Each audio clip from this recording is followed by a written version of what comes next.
Assalamualaikum dan salam sejahtera. Nama saya Nur Farisha Syahira binti Muhammad Rozi, Ketua Kumpulan Bagi Kumpulan 2. Hari ini kita akan membentangkan skandal kes yang menjadi titik hitam dalam sejarah politik moden Korea Selatan, iaitu skandal rasuah Park Geun-hye, bekas Presiden Korea Selatan. Sekarang saya akan memperkenalkan latar belakang kes skandal ini dahulu. Skandal ini bermula pada tahun 2016 apabila terbongkarnya hubungan rapat Park Geun-hye dengan seorang individu yang bernama Choi Soon-sil. Choi Soon-sil ini tiada jabatan rasmi dalam kerajaan. Choi menggunakan pengaruhnya untuk mencampuri urusan negara, menyunting ucapan presiden dan mengakses dokumen sulit melalui dua yayasan, iaitu Yayasan Mir Foundation dan K-Sport Foundation. Beliau juga memaksa syarikat besar ini seperti Samsung, Lotte dan syarikat besar lain menyumbang lebih RM330 juta yang digunakan untuk kepentingan peribadi mereka. Apabila pendedahan ini telah mencetuskan kemarahan rakyat sehingga tercetusnya gerakan lilin, iaitu satu gerakan gelombang protes besar-besaran yang berlanjutan selama beberapa bulan. Akhirnya, pada Disember 2016, Parlimen telah meluluskan pemecatan Park dan Mahkamah Perlembagaan telah mengesahkannya pada 10 Mac 2017, menjadikan beliau Presiden pertama Korea Selatan yang dipecat secara rasmi. Antara kesalahan utama yang dilakukan oleh Park Geun-hye ialah penyalahgunaan kuasa. Apabila memberi kepercayaan dan kuasa kepada rakan baiknya, Choi Soon-sil, untuk campur tangan dalam urusan kerajaan, walaupun individu tersebut tidak memegang sebarang jawatan rasmi dalam kerajaan. Selain itu, beliau juga terlibat dalam kes rasuah apabila berpakat menerima suapan berjuta-juta dolar daripada syarikat besar seperti Samsung sebagai balasan terhadap layanan istimewa daripada pihak kerajaan. Park Geun-hye turut bersalah kerana membocorkan dokumen kerajaan yang bersifat sulit kepada individu luar tanpa sebarang kebenaran rasmi. Ini merupakan satu pelanggaran yang serius terhadap prinsip keselamatan negara. Akibat daripada perbuatan tersebut, pada 6 April 2018, Park Geun-hye dijatuhi hukuman penjara selama 24 tahun dan denda sebanyak 18 bilion won, iaitu kira-kira ringgit Malaysia 65.1 juta. Hukuman ini kemudiannya ditambah 8 tahun lagi atas kesalahan berkaitan dana rahsia perkhidmatan perisikan negara. Pada 14 Januari 2021, Mahkamah Agung Korea Selatan mengekalkan hukuman penjara 20 tahun sekaligus menamatkan proses rayuan perundangan. Namun begitu, pada 24 Disember 2021, Park Geun-hye diberikan pengampunan oleh Presiden Moon Jae-in atas alasan kesihatan dan perpaduan nasional. Beliau telah dibebaskan pada 31 Disember 2021.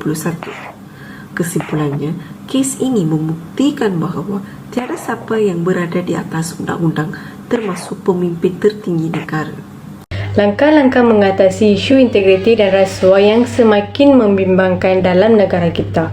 Seperti yang kita tahu, rasuah boleh merosakkan ekonomi, melemahkan sistem pentadbiran dan menyebabkan rakyat hilang kepercayaan kepada kerajaan kita. Oleh itu, pelbagai langkah perlu diambil untuk membanteras masalah ini. Langkah pertama ialah pendidikan dan kesedaraan awal. Nilai integriti perlu diterapkan sejak kecil lagi, bermula dari sekolah sehingga ke peringkat universiti.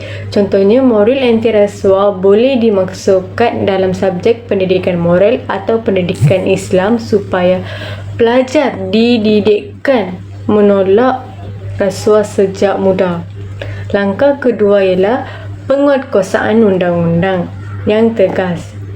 Undang-undang perlu dilaksanakan dengan adil tanpa pilih kasih. Misalnya, SPRM mesti berani mengambil tindakan terhadap mana-mana pihak termasuk individu berprofil tinggi jika terlibat dalam rasuah. Seterusnya, kita perlukan ketulusan dan tadbir urus. Proses pentadbiran kerajaan mestilah tulus dan boleh diaudit. Contohnya, penggunaan sistem e-procurement dapat mengurangkan peluang untuk berlaku penyelewangan dalam urusan perolehan. Langkah keempat ialah kepimpinan yang berintegriti. Pemimpin perlu menjadi contoh kepada rakyat yang bersikap jujur, telus dan sederhana.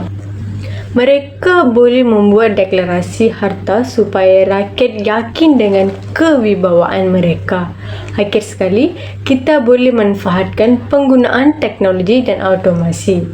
Sistem digital dapat mengurangkan interaksi manusia, seterusnya mengurangkan peluang untuk berlaku rasuah. Contohnya, urusan bayaran atau permohonan secara online lebih cepat, telus dan bebas daripada unsur rasuah. Kesimpulannya, isu rasuah bukan perkara kecil. Ia memerlukan kerjasama daripada semua pihak, rakyat, pemimpin dan institusi. Dengan pendidikan undang-undang yang tegas, ketulusan, kepimpinan yang jujur dan penggunaan teknologi, kita mampu membina negara yang bersih dan berintegriti. Maka, langkah-langkah mengatasi isu rasuah dan integriti adalah sangat penting. Skandal ini juga memberi implikasi besar kepada Pak Gui Hei. Dia dipecat dan menjadi simbol penyalahgunaan kuasa dalam politik Korea. Implikasi kepada organisasi seperti Samsung, Lotte dan syarikat besar lain telah menjejaskan imej dan reputasi baik di peringkat domestik sehingga peringkat antarabangsa. Dari segi negara, rakyat Korea Selatan semakin menuntut accountability dan ia juga menunjukkan kelemahan dalam sistem pemerintahan Presiden kedua. Tambahan pula, seluruh dunia dulu memberikan perhatian kepada kes ini dan keyakinan pelapor turut kejejas. Pengajar daripada kes ini, kita dapat pelajari beberapa perkara penting. Yang pertama, kuasa tanpa integriti membawa kejatuhan. Jadi, tiada siapa akan kebal dari undang-undang. Yang kedua, kegelusan dan accountability adalah penting disebabkan oleh hubungan rahsia membuka ruang kepada salah guna kuasa. Yang ketiga, suara rakyat adalah kuasa sebenar. Contohnya, protes rakyat Korea Selatan berjaya menuntut keadilan dan perubahan. Kesimpulannya, kes Park Jin-hin membuktikan betapa bahayanya apabila kuasa disalahguna tanpa integriti.